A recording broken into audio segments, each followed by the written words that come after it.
రైళ్లలో, విమానాలలో, లారీలలో నోట్ల కట్టలు పంపిస్తున్నట్టుగా ఆయన తెగ బాధపడిపోతున్నాడు. మోడీ గారిని అడిగి ప్రజలకు హామీ ఇచ్చిండా అని. ప్రజలను అడిగి ప్రజలకు హామీ ఇచ్చినాం. మోడీ గారి ఆస్తి మేము అడగడం లేదు కిషన్ రెడ్డి గారు, మీ ఆస్తి కూడా మేమేం అడుగుతలేం. మేము కేంద్ర ప్రభుత్వానికి కట్టిన పన్నులల్లా మేము ₹1 కేంద్ర ప్రభుత్వానికి పన్నులు చెల్లిస్తే మాకు 42 పైసలు మాత్రమే కేంద్రం నుంచి వెనక్కి వస్తున్నాయి. అదే బీహార్ నుంచి ₹1 కేంద్ర ప్రభుత్వానికి పన్నులు చెల్లిస్తే ₹7.06 బీహార్కి ఇస్తున్నారు. ఉత్తరప్రదేశ్కి ₹3 ఇస్తున్నారు ₹1 పన్ను చెల్లిస్తే. బీహార్కు, ఉత్తరప్రదేశ్కు ఇస్తున్న ప్రాధాన్యత తెలంగాణ రాష్ట్రానికి ఇవ్వడం లేదు. ఈరోజు మీరు అడ్డపడడం వల్లనే మెట్రో రైలు ఆగింది. మెట్రో రైలు నిర్మించడానికి మీ దగ్గర డబ్బులు ఉన్నాయంటున్నాడు. అంటే ఆయన ఉద్దేశం ఏంది? మెట్రో రైలు కట్టొద్దనే కదా. మూసీకి ఈరోజు నిధులు అడిగితే అవహేళన చేస్తున్నాడు, అడ్డుపడుతున్నాడు. మూసీలో పోయి ఆయన నిద్ర చేస్తా అంటున్నాడు. మరి గుజరాత్లో సబర్మతి నదిని వాళ్ళు ప్రక్షాళన చేసుకోవచ్చు, ఉత్తరప్రదేశ్లో గంగా నదిని వాళ్ళు ప్రక్షాళన చేసుకోవచ్చు. ఢిల్లీలో మొన్న జరిగిన ఎన్నికలలో యమునా నదిని ప్రక్షాళన చేస్తామని ఢిల్లీలో బీజేపీ ప్రభుత్వాన్ని ఏర్పాటు చేసింది. మరి గుజరాత్కు ఒక నీతి, ఉత్తరప్రదేశ్కు ఒక నీతి, ఢిల్లీకి ఒక నీతి, బీజేపీకి ఒక నీతి, తెలంగాణ రాష్ట్రము మూసీ నది ప్రక్షాళన చేసుకుంటాం అంటే మీరు సైంధవులాగా ఎందుకు అడ్డుపడుతున్నారని నేను కిషన్ రెడ్డిని అడుగుతున్నా. కిషన్ రెడ్డి 100% సైంధవ పాత్ర పోషిస్తున్నాడు. తెలంగాణ రాష్ట్రంలో తెలంగాణ ప్రభుత్వము ప్రజల సమస్యలు పరిష్కరించి మూసీని ప్రక్షాళన చేసిన, విశ్వనగరంగా మారబోయే హైదరాబాద్కు మెట్రో విస్తరించిన, regional ring road.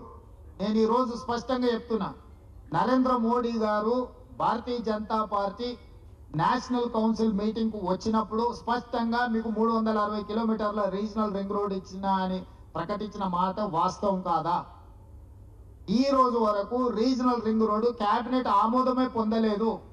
Northern part tender పిలిచిన తేదీలు వాయిదాలు పడుకుంటూ పోతుంది. ఎందుకంటే దాని కేబినెట్ ఆమోదమే లేదు.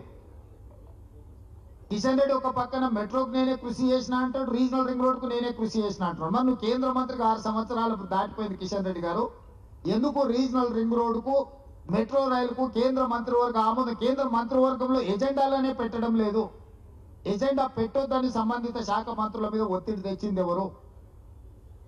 ఈరోజు నేనే స్వయంగా కిషన్ రెడ్డి గారిని ఢిల్లీలో కలిసి నివేదికలు ఇచ్చి వచ్చిన ఈ అంశాల మీద. మా పొన్నం ప్రభాకర్ గారు పోయి హైదరాబాద్ ఇన్ఛార్జ్ మినిస్టర్గా కలిసి కిషన్ రెడ్డి గారికి చెప్పొచ్చారు. రాష్ట్రంలో ఉన్న అధికారులందరినీ కిషన్ రెడ్డి గారి దగ్గరికి పంపించి పూర్తి వివరాలు కిషన్ రెడ్డి గారికి వివరించిన, డిపిఆర్లతో పాటు డీటెయిల్ ప్రాజెక్ట్ రిపోర్ట్తో పాటు కిషన్ రెడ్డి గారికి ఇచ్చి మీరు నరేంద్ర మోడీ గారితో మాట్లాడి ఇవన్నీ మంత్రివర్గంలో పెట్టించండి అని. ఈరోజు మీరు 6 సంవత్సరాలు పైబడ్డది కేంద్ర మంత్రిగా, మీరు ఈ ప్రాంతానికి తీసుకొచ్చిన ఒక ప్రత్యేకమైన ప్రాజెక్ట్ ఏదో చెప్పండి కిషన్ రెడ్డి గారు.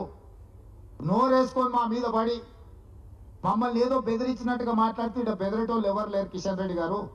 మీరు బెదిరిస్తే బెదరడానికి ఈడెవరు అంత ఉద్దరగా లేరు. నువ్వు తీసుకురా, నువ్వు మెట్రో రైలు తీసుకొస్తావా, మూసీ నది ప్రక్షాళనకు నిధులు తీసుకొస్తావా, రీజనల్ రింగ్ రోడ్డు తీసుకొస్తావా? సెమీ కండక్టర్ మన దగ్గరకు వస్తాను వాళ్ళని బెదిరించి గుజరాత్కు తీసుకెళ్లారు. సెమీ కండక్టర్ పరిశ్రమకు సంబంధించి ఉత్తరప్రదేశ్కి ఇచ్చారు, అస్సాంకి ఇచ్చారు స్పెషల్ ఇన్సెంటివ్స్. తెలంగాణ రాష్ట్రానికి ఎందుకు ఇవ్వలేదని నేను అడుగుతున్నా. ఇవాళ ఏ విషయంలో కూడా కేంద్ర ప్రభుత్వం వైపు నుంచి మనకు అదనంగా ₹1 రాలేదు. యథాలాపంగా రావాల్సినవి మాత్రమే వచ్చినాయి. అది కూడా ₹1 పన్ను మన కేంద్ర ప్రభుత్వానికి కడితే 42 పైసలు మాత్రమే మనకు వచ్చినాయి. ఇవాళ 10 సార్లు ఢిల్లీకి వెళ్ళి ప్రధానమంత్రి నుంచి మొదలుపెట్టి ప్రతి మంత్రి దగ్గరికి మేము వెళ్ళి కలిసినాం. మేము వెళ్ళి కలిసినప్పుడు చర్చ జరగదా?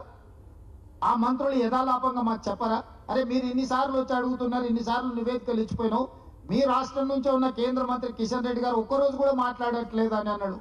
నేను అడుగుతున్న కిషన్ రెడ్డిని, ఒక్క రోజైనా ఈ 6 సంవత్సరాలలో నరేంద్ర మోడీ గారి దగ్గర ప్రత్యేకమైన అపాయింట్మెంట్ తీసుకెళ్లి తెలంగాణకి ఇవి కావాలని ఏమన్నా ఇచ్చిందా మీరు?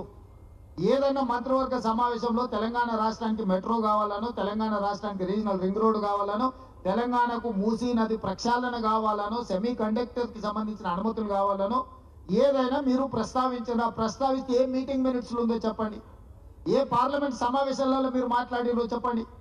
మీకు చిత్తశుద్ధి లేదు. మీది ఎంతసేపునా సైంధవ పాత్ర. ఈరోజు కేసీఆర్ దిగిపోయిననే బాధలో, ఆయన చీకటి మిత్రుడు అధికారం కోల్పోయిన దుఃఖంలో కిషన్ రెడ్డి గారు మాకు అడ్డం పడుతున్నాడు. కిషన్ రెడ్డి గారు మీ చిత్తశుద్ధి నిరూపించుకోవాలంటే మీరు ఈ అనుమతులు తీసుకొని హైదరాబాద్కు రావాలి. హైదరాబాద్లో వరదలు వచ్చినప్పుడు బండి సంజయ్ గారు చెప్పారు, ఆటో పోతే ఆటో ఇస్తాం, లారీ పోతే లారీ ఇస్తాం, గుండు పోతే గుండు ఇస్తాం అన్నాడు. గుండు లేదు. బైక్ పోతే బైక్ ఇస్తాం అన్నాడు. గుండు పోతే గుండు ఇస్తాం అన్నాడు. గుండు లేదు, అరగుండు లేదు, గుండు సున్నా. ఇది మీ హామీ కాదా? ఎన్నికల్లో మీరు ఇచ్చింది కాదా? నరేంద్ర మోడీ గారు ప్రతి సంవత్సరం 2 కోట్ల ఉద్యోగాలు ఇప్పిస్తామని చెప్పి 2014 ఇచ్చిన ఎన్ని కోట్ల ఉద్యోగాలు ఇచ్చారో లెక్క చెప్పండి.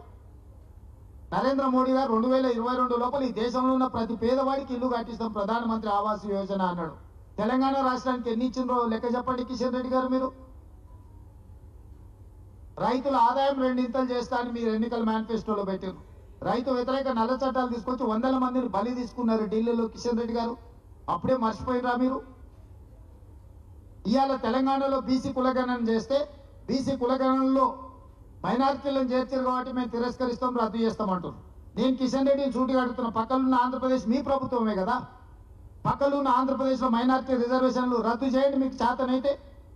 పక్కలున్న రాష్ట్రంలో మైనారిటీలకు బీసీ రిజర్వేషన్లు లేవా? ఇవాళ కిషన్ రెడ్డిని బండి సంజయ్ సూటిగా సవాల్ ఇస్తున్నా నేను. గుజరాత్లో 29 ముస్లిం ఉపకులాలు బీసీ రిజర్వేషన్లు అనుభవిస్తున్నారు నరేంద్ర మోడీ గారు సొంత రాష్ట్రంలో. బీహార్లో 26 ముస్లిం బీసీ కులాలు రిజర్వేషన్లు అనుభవిస్తున్నాయి. ఉత్తరప్రదేశ్లో ఉన్నాయి, మధ్యప్రదేశ్లో ఉన్నాయి, మహారాష్ట్రలో ఉన్నాయి. మీ ఏలుబడిలో ఉన్న ప్రభుత్వాలు, మీ రాష్ట్ర ప్రభుత్వాల బీసీ రిజర్వేషన్లు ముస్లిం మైనారిటీలకు వస్తున్నాయి. మండల్ కమిషనే రికమెండ్ చేసింది బీసీ ఉపకులాలలో మైనారిటీలు ఉన్నారు అని. దూదేకుల, నూర్ భాష ఇట్లాంటివి చాలా మైనారిటీ ఉపకులాలు ఈరోజు బీసీ రిజర్వేషన్లు ఉన్నాయి.